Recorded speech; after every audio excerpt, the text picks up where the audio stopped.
జందెమింపుగ వేసి సంధ్య వార్చిననేమి బ్రహ్మమందక కాడు బ్రాహ్మణుండు తిరుమణి శ్రీచూర్ణ గురురేకలిడినను విష్ణునొందక కాడు వైష్ణవుండు బూదిని నుదుటను బూసి కొనిననేమి శంభునొందక కాడు శైవజనుడు కాషాయ వస్త్రాలు గట్టి కప్పిననేమి యాసపోవక కాడు యతివరుండు ఇట్టి లౌకిక వేషాలు గట్టుకొనిన గురుని జందక సన్ముక్తి దొరకబోదు భూషణ వికాస శ్రీధర్మపుర నివాస దుష్ట సంహార నరసింహ దురిత దూర.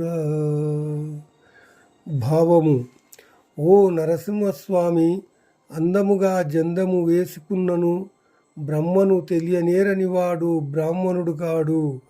పెద్ద నామాలను పెట్టుకున్న విష్ణువును తెలియకున్నచో వైష్ణవుడు కాడు.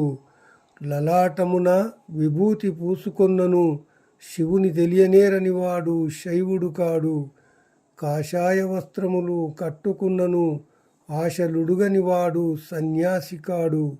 లౌకికమైన వేషాలు ఎన్ని ధరించినా సద్గురువునాశ్రయించి బోధ పొందని వారికి నిజమైన ముక్తి దొరకబోదు.